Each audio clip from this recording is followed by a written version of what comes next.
Good morning and welcome to day 4 of week 11 of Urban Agoge. This is what you're here to see.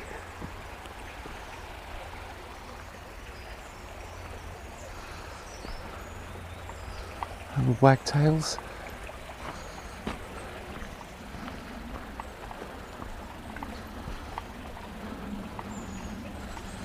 So yeah, I'm back in the woods. On my usual wander. Yeah. So I was wondering what to talk about today, in the absence of more research on building a memory palace. But it does seem to be quite an exercise. So more on that. Yes. More on that later, when I've done some research. It's up there with the lucid dreaming. Ooh, so I was thinking, having an existential moment about, just general human potential. Humans are a fairly bright lot. I guess the main reason I and probably some of the people out there feel like an outsider is that there seems to be a whole thing with not kind of settling on this is my life now. All the people that I hang out with online and in real life, or the people I want to go and visit, they don't stop. I don't stop wanting to do interesting stuff. And whenever I talk to the people in the Rangers Discord channel, and if you're watching this and you think those sound like the sort of people I want to hang out with, the email address is underneath every video. Yeah, so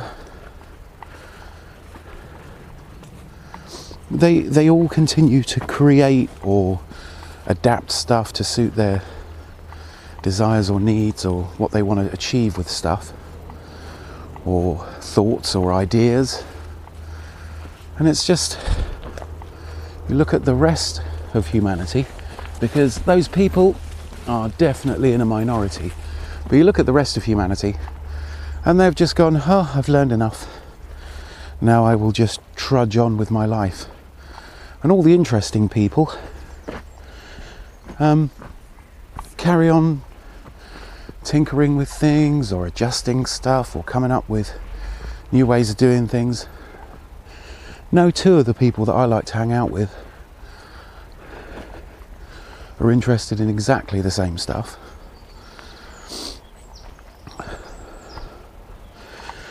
And I wonder why that is. What happens? I know you can get tired and worn out and dragged down by life and things like that, and fulfilling the expectations of society, all that jazz. Really, there's still a clamber out here. Yeah, and it doesn't seem to be kids or a job, it's just,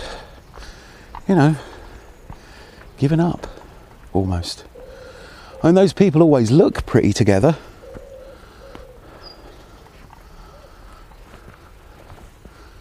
They always come across like they've got all the answers, but it just seems really boring. Perhaps that's it. Perhaps that's, I have all the answers now, I need learn nothing more. Which is really weird. And I do know people with kids that are creative and do stuff and stretch themselves and change and evolve.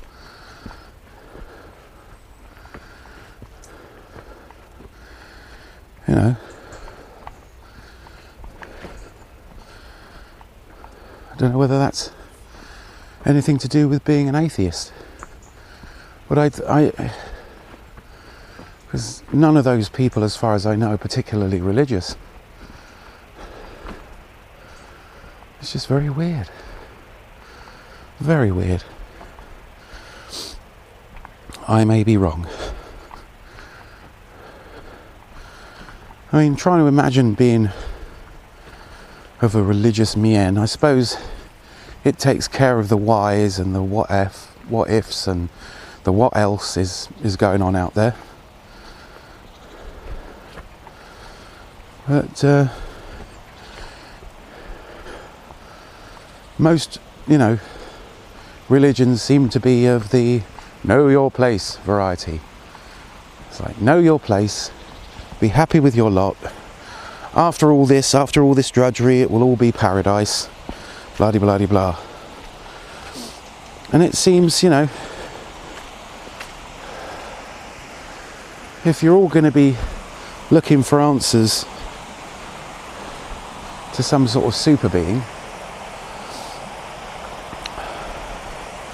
it'd be really dull. I mean, imagine if you're a parent and your child does not surpass you. Your child doesn't do interesting stuff, isn't getting the most out of life, isn't fulfilled. I don't believe you can be fulfilled by simple, go to school, go to college, get a job. After a certain amount of time, find partner, have children, sort out a house, work yourself to death, end. A lot of people seem to die right after retirement because that's all they plan for. I mean, shit, that's insane.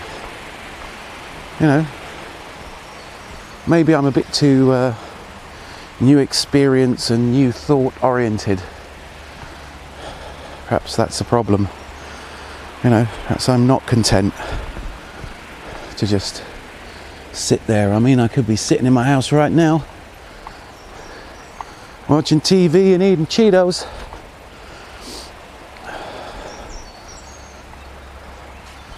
I'm always, trying to think about how could you make it better? Why wouldn't you make it better? Why wouldn't you extend human understanding? I mean, even if you're watching this, you're helping out with improving that.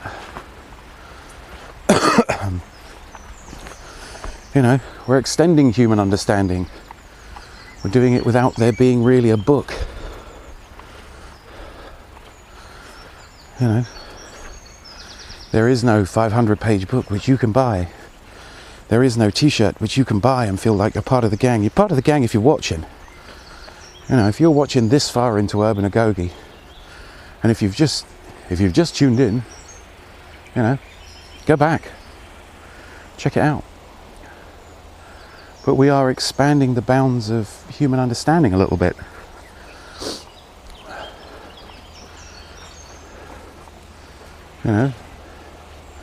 I'm wandering around proof of the eat less, go get some exercise, don't eat crap, manage your portions, don't eat because you're bored. If you are going to eat if you're bored, eat bananas, eat fruit.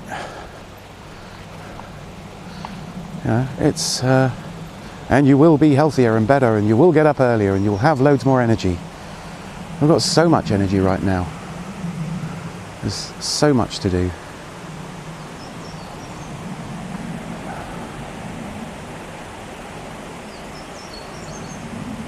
Yeah. I'm a narcissist. Forgive me. So yeah. We've got tons of stuff to do. We're not going to run out of stuff to do anytime soon. Thanks to an interesting tax refund, I'll be getting my 3D printer a little earlier. And I could afford to buy a good 3D printer, but I'm not going to, because I want to experience a really cheap 3D printer, which it turns out seems to be a certain amount of 3D printer snobbery, which is weird. There are a lot of people that like that, the ANET A8 clone, if that's what you get, and that's the one I'll be ordering. They're about 80 quid, which is about $100. $100, that's a day's pay in a good job for a machine that will print out a whole bunch of useful stuff.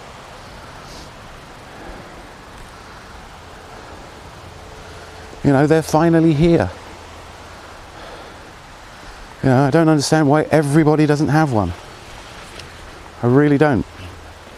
I think it's an interesting technology. It's a technology that's going to shape our lives.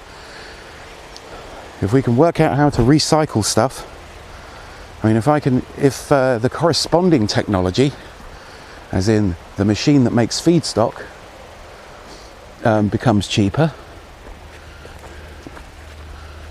if we can get those in, you know, and you can use old feedstock and old certain types of plastic, that'd be awesome. You know, if you can get some kind of really powerful blender to blend this stuff into. Oh, I have definitely gone the wrong way. Warning. If it's muddy, you're far more likely to get traction on the soft mud. Don't worry about getting your boots dirty. Don't go for the clean mud because that's all slippy. But yeah, you know, so if we can get access to a feedstock machine where you can just pour in old junked PLA from models that we're not going to use anymore, or bits of kit that aren't going to be useful, I mean, why not? PLA is the plastic used for 3D printing. I'm not nerd-splaining to you. I'm just, you know, there are people that will just go, well, how does a 3D printer work? So there are billions of YouTube videos about 3D printers, and there's loads of videos about the cheap 3D printers, but that is like a democratization of the technology. I like democratic technology. That's why I go on about cheap laptops and action cameras and stuff like that. You know, media creation kit, especially if you can sort it out for a reasonably small amount of money, is a democratization of media. It takes away media privilege, if you like, because what YouTube's done,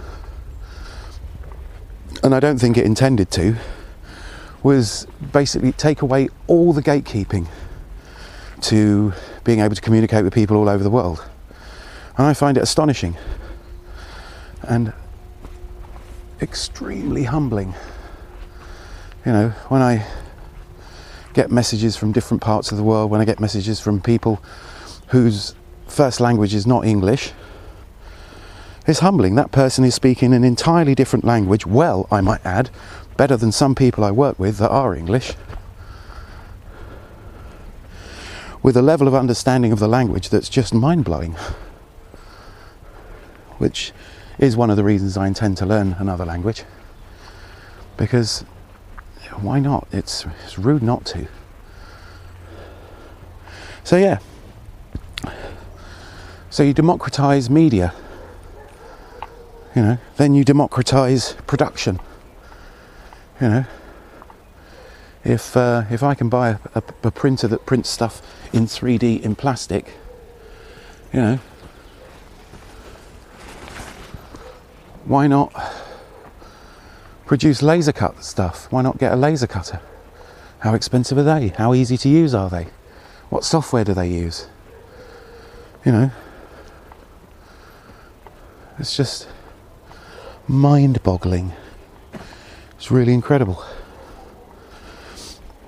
So why wouldn't you? You know, but that's why you always see me banging on about cheap kit. I mean, it's matched up to the fact that I don't have a lot of money.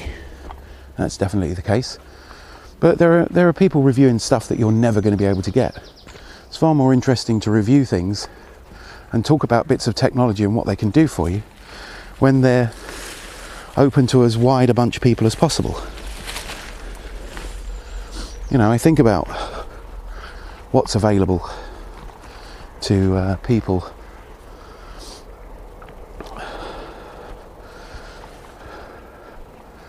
You know, I think about what those people can access. You know, what a child could access. I mean, imagine building, you know, I mean, you've already got things like the Raspberry Pi, but how cheap can you get a machine? I mean, this is really the thing, isn't it?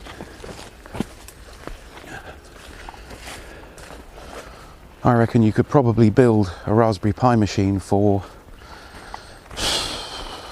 really basic 20 quid. I think, you know, even less if you can source some of the parts or you have them already. You know, if you bought a Raspberry Pi Zero, which is the only price point at which it's worth having, you know, a Raspberry Pi based machine if you're building it to use a machine as a computer. And yeah, they're slow and clunky. You know, they were always going to be. But, you know, it's not slow and clunky for, you know, if you cast your mind back and figure out what it was that you were doing, you know, with a computer 10 years ago. And now, if you scrabble around, I'm pretty sure you could get hold of an old monitor. You know, it's one of those things. Certain things are more or less worthless. A 15-inch monitor, you know, imagine having a CRT. There you go. You know, but then imagine having, you know, I mean, when we all lusted after LCDs, and that wasn't too long ago, flat panel screens were made people go, ooh, flat panel screen. And now they're, how big is your flat panel screen? Well, I've managed to get hold of two, you know, 20+ inch monitors. When I was a kid, we didn't even have a television in the family room that was 20 inches. You know, and that was a big old CRT. In fact, the first television that I remember being in the family home was coin operated. Yes, back when televisions were way, way too expensive to be a thing that you owned. And the guy would come around every so often and empty out the coin box. So you only watched a certain amount of TV because it was all pay-per-view in that setup. But yeah. But I am nearly 50 years old, so, you know, I'm going to remember shit like that. That's half a century ago. So when I see technology that exists to allow you to do anything, almost, that allows you to do all sorts of crazy shit, and it just doesn't cost a lot of money, you know, I get fixated by, what can you buy these days for a week's pay? For between 250 and 300 pounds. What's in that bracket? Ideally, what's in that bracket, and it's a lot less. Not everybody can spare a week's pay for a gadget, but that's the difference between, I'm going to be shameless here, the sort of people that would watch this, with a guy just ranting in the woods, and the sort of people that would use it as a gadget. You know? Is it a gadget or is it a tool? You know, can you envisage more things to do with it than the person that built it? If you can, then it's a tool. If you can't, it's a gadget. Like this action camera that you're watching now.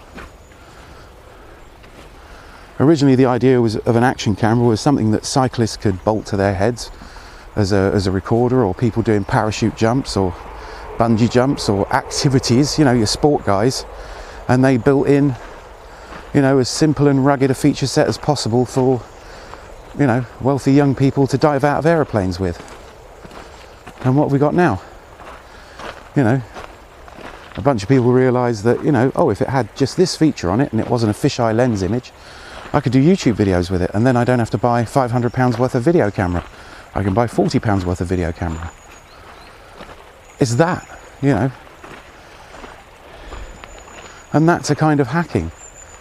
You know, the idea that, you know, I'm trying to share what I know and share with you what other people that, you know, that's, you know, the comments.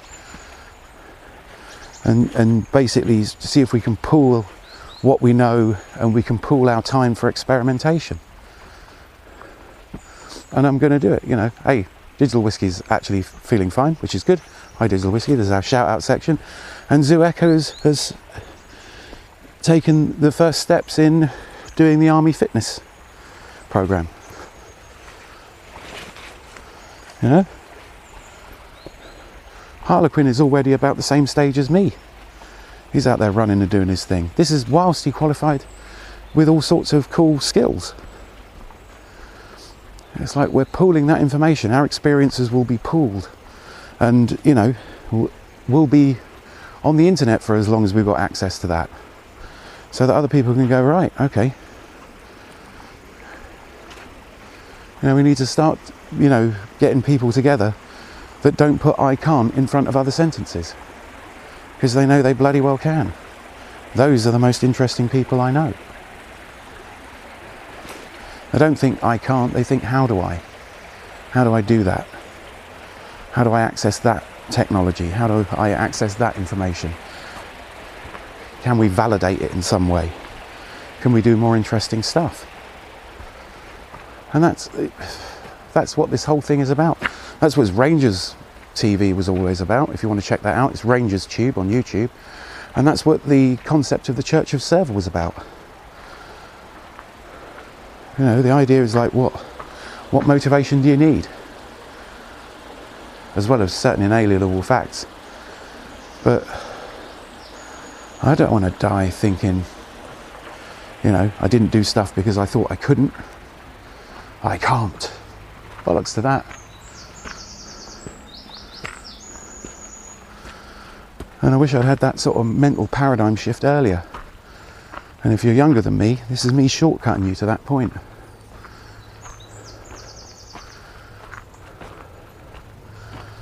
You know, I'm not saying everybody can run, that would be ableist. But I'm saying, everybody with 2 functioning legs can go for a walk. Anybody that's in a wheelchair can see about going somewhere a lot more interesting, getting out. You know, if you're in a wheelchair but your arms work, build up those guns. Build up your mental guns. You know, get going. Everybody has something to contribute. Everybody has a small piece of the truth. And the sooner we realise that, the more functional our planet will be. But I am aware it's a very dangerous thought process. And it's probably brought on by age and oncoming dementia and stuff like that. But generally speaking, everybody's got something to contribute. You know, we all know stuff. You know, it might not be effective for what you're trying to do right now. There are people that are going to know stuff that's actually more pertinent to what you want to do. But everybody knows stuff. That doesn't mean everything I say is right, but that's the one thing I've come to realise.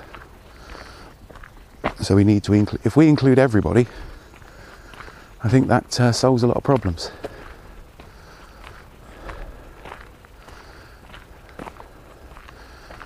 But if you accept as a tenet of how we're going to be doing interesting stuff as a species, include everybody. You know, and just understand that what you know or what you feel is wrong in some places. Everybody's holding misconceptions or incorrect data. But it's only when we really get it together. And if you're a religious person, I mean, don't you want to meet your maker, in inverted commas, and be able to say, I did my best with that tiny time span that you gave me? Or if we meet extraterrestrials, yep, we got some problems, but we're doing our best to solve them. Or an AI, we're worth keeping around.